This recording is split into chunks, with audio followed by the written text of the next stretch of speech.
everyone. Thank you for joining us for our third in our series of webinars that we've titled the Uncertainty Series.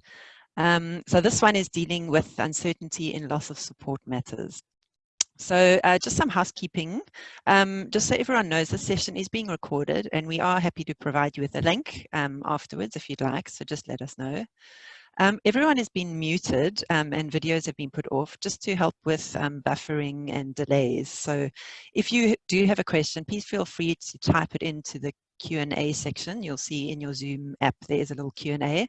I will introduce someone who's helping me, but we will be looking at the Q&A during the presentation as well as at the end. There's also a chat button, so if it's more of a sort of short, more admin question, you feel free to use the chat as well. And also right at the end, if you don't mind, when you leave, there is a quick survey that we'd really appreciate getting your feedback. It shouldn't take more than a minute or so. So if you don't mind doing that, that would be great. Okay, so let's begin. My name is Julie Valentini. I'm an actuary working at Monroe Forensic Actuaries. I started working in about 2012 at the firm, initially on a part-time basis, but I've been full-time since January 2019. Helping me with this presentation and with answering questions is Tana Arnold. So she's an actuarial analyst at the firm and she's been working there since 2017, and her particular focus is on in-house training. So the agenda for today is really dealing with the sources of uncertainty in loss of support matters. So there's 5 main areas that I'm going to talk about. The first is the uncertainty in the earnings. The second is uncertainty in the dependency period. The third in the allocation of family shares. The fourth regarding contingencies, which is our real way we deal with uncertainty. And then fifth regarding our actuarial assumptions. And then there will be a Q&A session at the end. So moving on to our first section, which is earnings. And starting with the deceased's earnings. So the main principle that we apply in loss of support matters is that everything is had the accident not occurred. So we want to look at the scenario had the accident not occurred. So the deceased earnings are often the earnings at the date of death. And if nothing else is provided, we tend to assume earnings inflation until retirement. And that's the simplest and probably the most common way that we do loss of support calculations. However, if the deceased would have had a career progression, it is possible and preferable to allow for that career progression in the calculation. So we do sometimes see IP reports, industrial psychologist reports, where they give us a proposed career progression, and we can then use that in our calculation. So we do encourage you to send that through if you do have. Benefits as well should be included. And there's sometimes quite a bit of uncertainty about benefits because we're often told the claimant was a member of a medical aid scheme and a retirement fund, but that's it. And then there's too much uncertainty. We can't make assumptions about what he or she was receiving. So we actually need certainty about that in order to be able to include it. And it can sometimes have quite an impact on the loss. So we do encourage you to try and get the information about benefits where possible. Again, the DB pension fund or pension funds in general are a particular type of benefit, and the DB stands for defined benefit pension fund as opposed to a DC, which is a defined contribution pension fund. So the most common DB pension fund that we see in our calculations is the government employees pension fund. So it really provides defined benefits at the retirement age. So the way that we allow for that in a loss of support matter is we allow for it as a defined contribution pension fund. So in other words, we allow for the loss or the contributions that the deceased would have received from the date of death until retirement.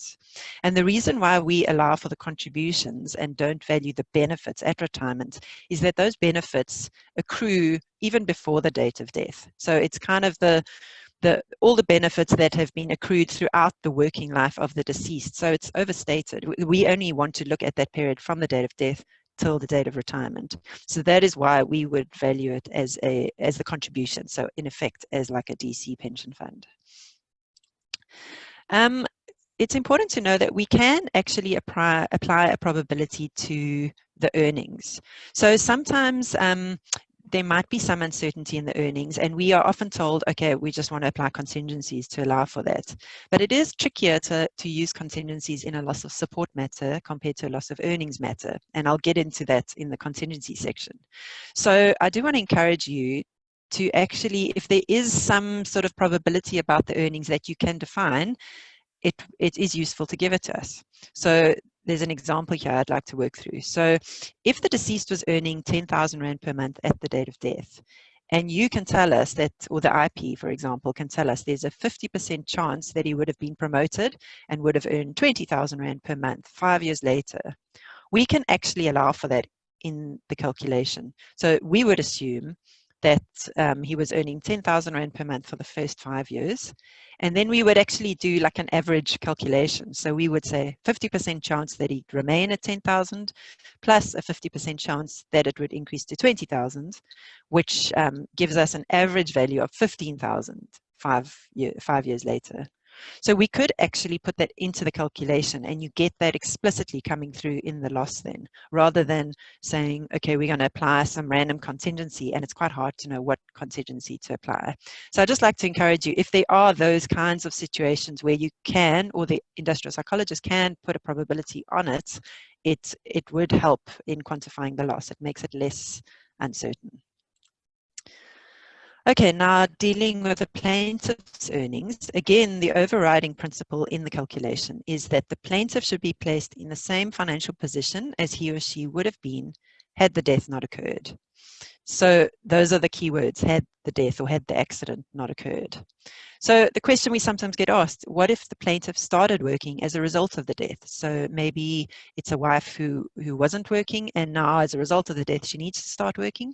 Would we allow for those earnings?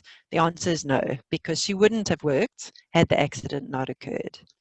Conversely, if she already had signed up for a job, had a contract, everything was in place to start working, and that was regardless of the accident, then we would allow for it. Another question we sometimes get asked is, what if the plaintiff's earnings reduced as a result of the death? So maybe, again, it was a wife who maybe worked full-time prior to the deceased's death, and now as a result of his death, she maybe goes part-time because she needs to do more at home or something, so her earnings have reduced. We don't allow for that in the losses support calculation. So we need to allow for earnings as they would have been regardless of the death. And if there is a reduction in her earnings, that could be a separate claim for loss of earnings on her behalf, but it's not taken into account in the loss of support calculation. So again, just like the deceased earnings, we often provided with the spouse's earnings at the date of death. And if we're not given any more information, we would apply inflationary growth until retirement. But again, if there is a career progression, we can allow for that. Similarly, we can allow for benefits. And we can also allow for a probability on her earnings. So the same way that the deceased may have been promoted and may get, higher earnings, and there's an actual probability you can apply to it, we can do the same for the plaintiff. And it is, again, clearer than trying to sort of squash it into that contingency number. Okay, so that's the uncertainty we deal with regarding earnings. Moving on now to the dependency period. So the typical dependency periods that we allow for in our calculations for a spouse for life. So a spouse is deemed to be dependent for life, but practically, obviously, the deceased would only really support her until he's not earning an income, which is often at retirement. The children generally are dependent until they reach majority, like age 18, which often is when they leave school. We can extend it to when they complete their tertiary studies. But again, there's often quite a bit of uncertainty about that because you get tertiary studies that are maybe 1 year, you get some that are up to 5, 7 years, for example. So we would need some guidance on how long the tertiary studies are expected to be. So for example, if the child was enrolled in a medical degree that we know is 6 or 7 years, we can then allow for that. So we would need instruction on that. We have seen cases where a child is disabled, and in that case, we would allow for dependency for life. And again, like with a spouse, even though children may be dependent until a certain age, in practice, the deceased would only be able to support them until his earnings stopped, so generally until retirement. If there's a parent that is also dependent on the deceased, we generally would allow for dependency for the rest of that parent's life. But it can be argued that the parent is possibly only dependent until age 60, which is when the state pension becomes payable. So we would need instruction on that. Typically, the cases do allow for life dependency. Okay, so that's everything about the dependency period. And I want to talk about uncertainty in the allocation of family shares. So there's a general rule of thumb that is applied when we allocate the family's income to the different parties. So generally the deceased would get 2 shares, the spouse would get 2 shares. Importantly, if there are multiple spouses, then those 2 shares are generally split between the spouses. So for example, if there's a deceased and he's got 2 wives, each wife would then be allocated 1 share, which together is 2 shares. These are, again, are just a rule of thumb. So if it's for some reason can be argued that each wife is entitled to 2 shares, then we can do that calculation. So this is just a guidance, the rule of thumb. A child is generally allocated 1 share. Importantly, an external child, so a child that is a child of the deceased but may have a different mother, for example, is also allocated 1 share. And if there's a parent or an indigent dependent, that person is also allocated 1 share. What's important is that we need to include all the dependents that are entitled to claim loss of support, even if they are not the ones involved in that particular claim. So we often see cases where there's say it's a husband that has passed away. There's a wife with children who is claiming, but then there might be a second wife or a girlfriend who's got children that are also entitled to claim. And they often don't even know about the claim or sometimes are not interested in being involved. And we actually need to include all those people in the initial calculation because they could, in theory, come back at a later stage and claim. And the family's income needs to have been apportioned correctly at the start. Otherwise, different parties get too much or too little. So it's important, even if they're not claiming, we need to have that information. We generally then wouldn't put their claim amounts in your reports if they're not part of that matter or that claim, but we do need to allow for their shares in the calculation. Sometimes we have been told that it's actually impossible to get the details of that extended family. And what we would do then is rather use what we call a maintenance approach, where you would tell us that the spouse was getting, say, 5,000 Rand per month, and the child was getting 2,000 Rand per month. And we don't use shares at all. We don't say that with the deceased income, we split it via shares. We actually just allow for the 5,000 per month and the whatever I said, 1,000 or 2,000 per month. So there is a way to do it if we are unable to get all those details. Another way to do it would be to make assumptions about dates of birth. So we would sometimes assume that the other wife has the same date of birth as the wife we know about, or that children were born in similar years. So yeah, there are different ways to do it. I'd like to talk about an external child now, because this does come up quite often where people ask us, for example, this external child has a maintenance order against the deceased, and how should the loss of support be allowed for this external child? So I just want to run through an example here. Let's take a family where there's a husband here who's earning 12,000 Rand per month. For simplicity, I've just said, let's assume the wife was not earning and they have 1 child together. But then there's also this external child in pink who has a different mother but has the same father. So the family income is 12,000 Rand. The number of shares, if we're using the share method to spread the income now, is we've got 1 share here for the external child, 2 for the husband, 1 for the internal child, and 2 for the spouse. So that's a total of 6 shares. So if we split this 12,000 Rand divided by 6, it gives you 2,000 Rand per share. So because the children each get 1 share, I've shown the colors here match the children. So the pink here is the external child, would get 2,000 Rand. The internal child would get 2,000, and then the husband and wife would get double that because they get 2 shares. So if the maintenance order was for an amount less than 2,000 Rand, if we allocated them the maintenance order amount, it actually gives them less than the rule of thumb family shares. So in some cases, it might be fairer or more preferable to allow for the shares of income. Some cases, it might be fairer and more legitimate to allow for the maintenance order. But just so you're aware, there are different ways that it can be done. And it's not always clear which one gives a higher answer. It's also, there can be discussion about, is it fair to give an external child less than an internal child? So it is up to you to just consider those different options. Okay, I've got a short little video here that I'd like to play that just explains how a loss of support calculation is done and how the family income is split between the different dependents. So it's about a 2-minute video. I just want to play that because it actually explains it quite well. Okay, so let's suppose we have the following family structure: a father, a mother, and a child. Let us suppose the father is earning 800 Rand and our mother is earning 200 Rand. First, we combine the breadwinner's income to form a total family pot of 1,000 Rand. How do we share this income? Under Santam versus Furry, we share 2 shares to each adult dependent and 1 share to the child. So our 1,000 Rand family pot is split 400 Rand to our mother and father and 200 Rand to our child. Now, let us suppose our father is killed in a road accident.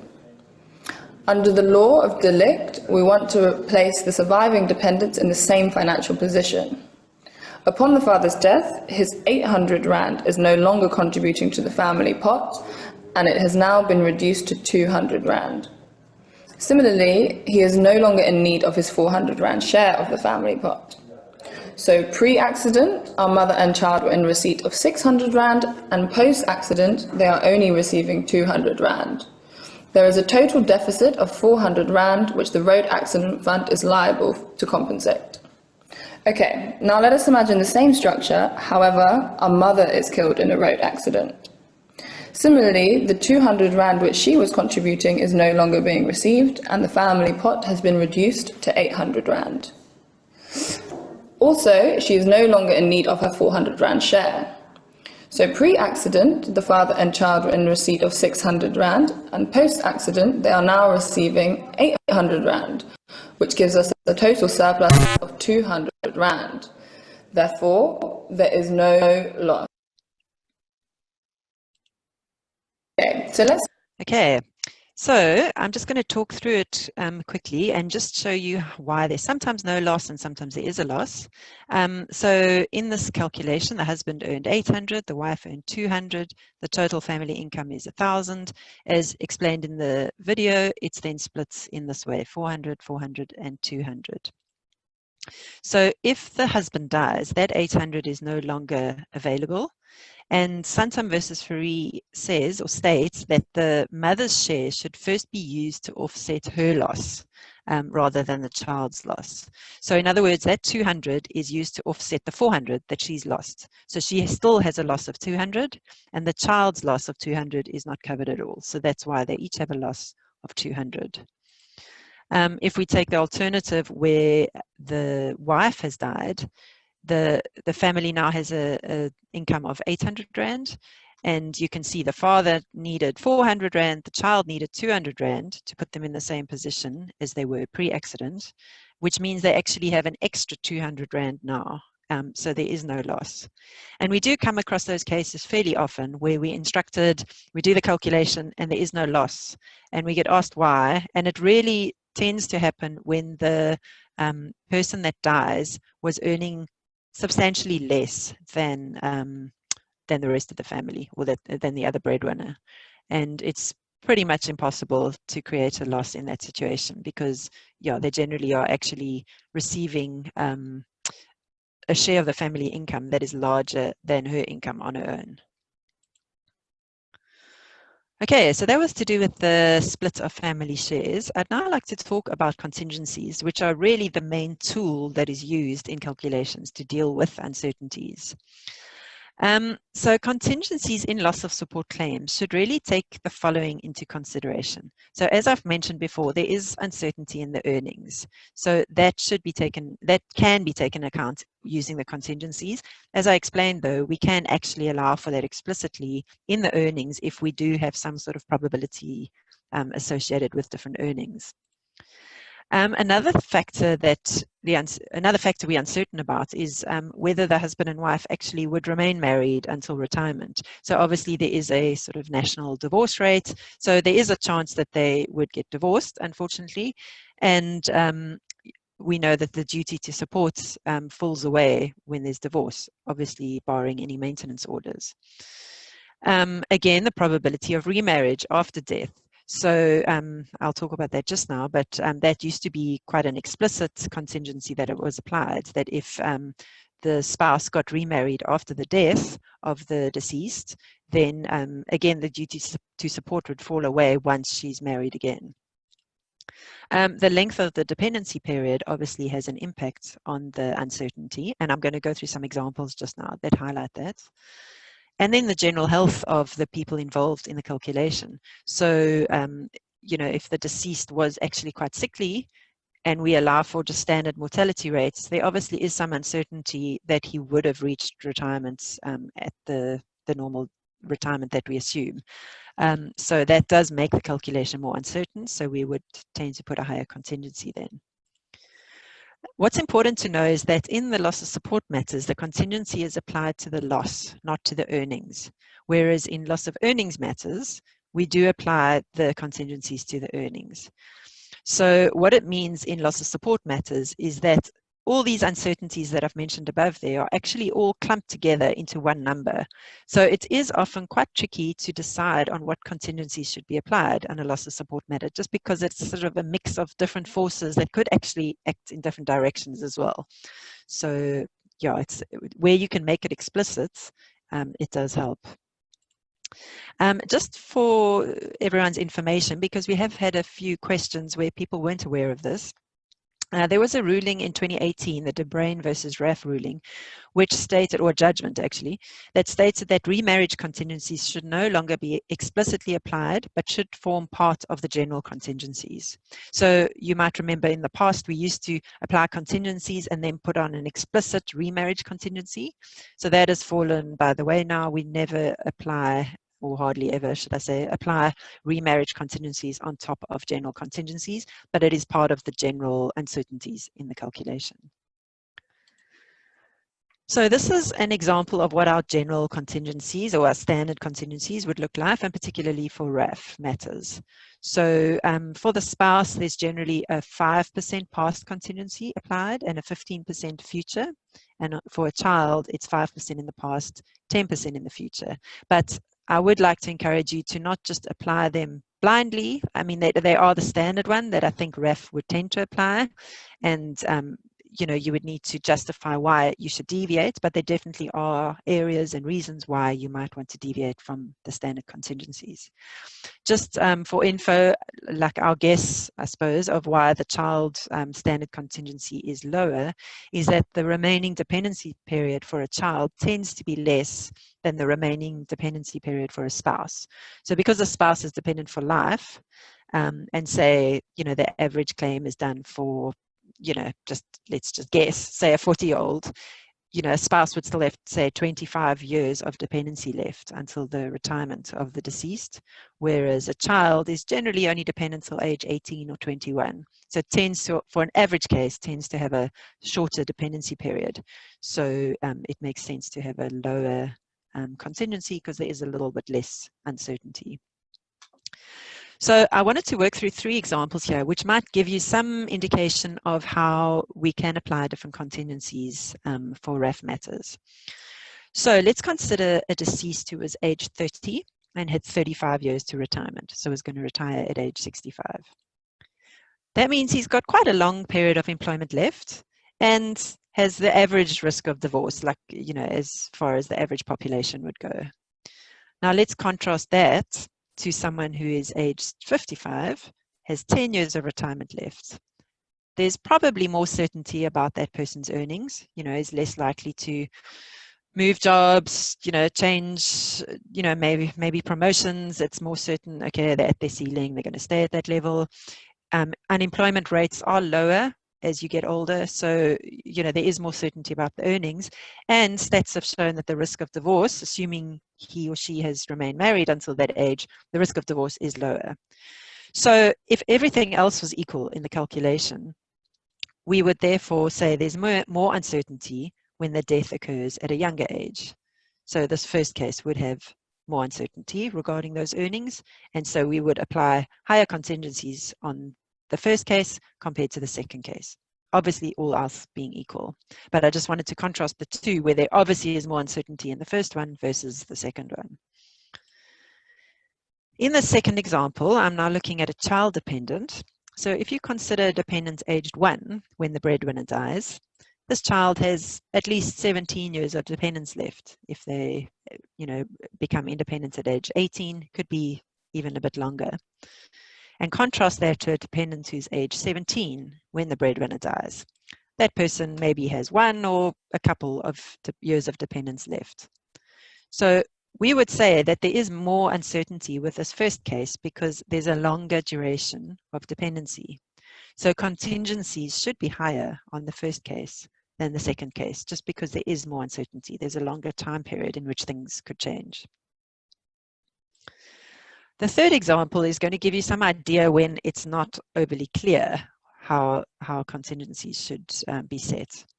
So let's consider a deceased who's age 30 and has 35 years to retirement. And this person is married to a spouse who is a government employee. The deceased has quite a long period of employment left, so 35 years. As we said earlier, probably has an average risk of divorce. And there's a fair degree of certainty about the spouse's earnings, given that she is a government employee. So the notch increases are quite defined. It's quite unlikely that they would be retrenched or dismissed.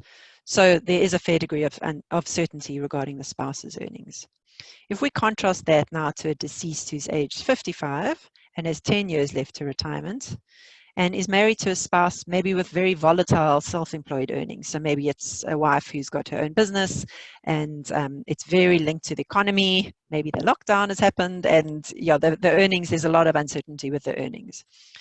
So there's a fair degree of certainty about the deceased earnings because he's 55 and there's probably a low risk of divorce if they're still married, but there is high uncertainty about the spouse's earnings. So there's different forces that are opposing each other in this calculation. So how would the contingencies differ between the two? It is quite tricky, if you can see what I'm trying to show. That's why I would encourage you, if there definitely are probabilities you can attach to each person's earnings, you will actually get the results if we actually change the earnings and allow for those probabilities, rather than trying to mash it all together in the contingencies. What we could also do in this case is do different scenarios for you if you wanted. So we could do a scenario where the spouse was earning nothing, and then one where the spouse was earning her current earnings. And then you can see the difference in the loss, and you can actually see what contingency would give that same difference in the loss. And that gives you some idea of what contingency you might want to put on. But it is a more complex decision than in the loss of earnings contingency choice. Okay, so the last area I wanted to talk about was actuarial assumptions and possible uncertainty in those assumptions. So the main assumptions that we make in a loss of support calculation are those 4. So we make assumptions about mortality rates, investment return, inflation rates, and tax rates into the future.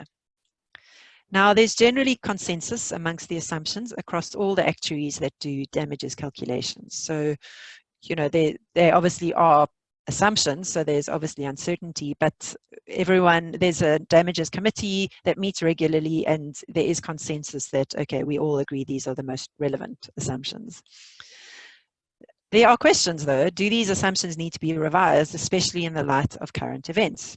For example, COVID-19, is this going to impact mortality rates?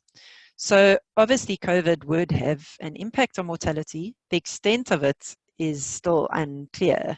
So we might have some initial results coming out of different countries, but the long-term impact is not clear at this stage.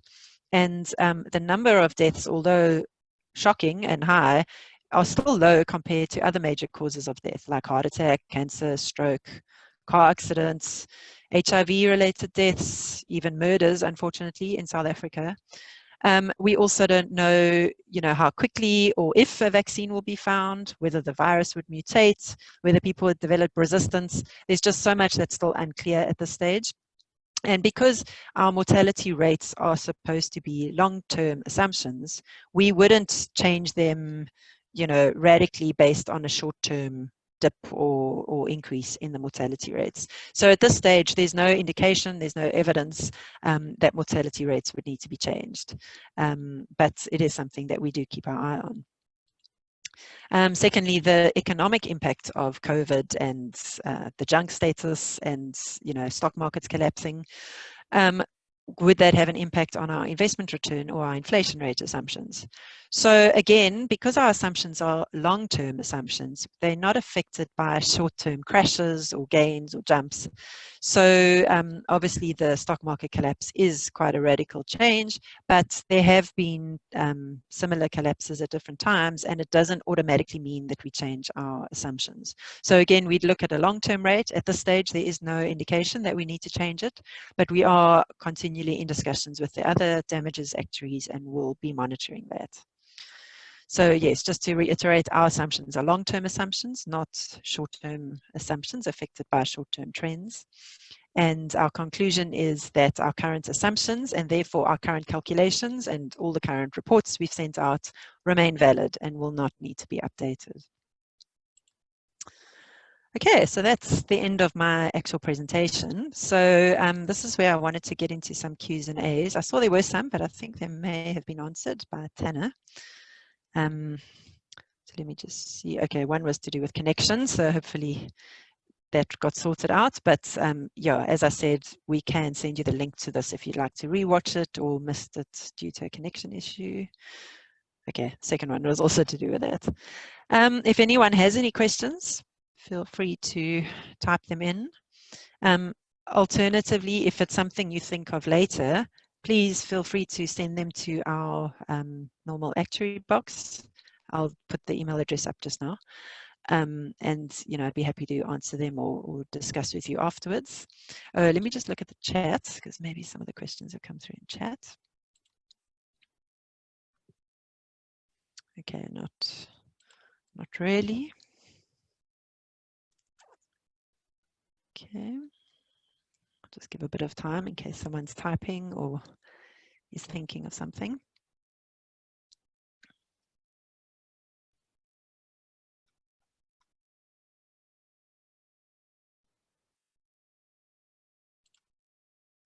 I'll just jump to my last slide anyway. That just gives our contact details. So that's our phone number that you should know and our email address. So feel free to send any questions there.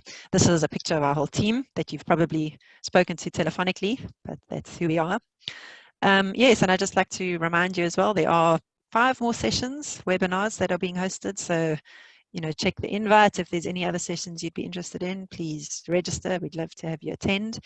And yeah, just a reminder to please give us a little bit of your time to fill out the survey. It would be really useful.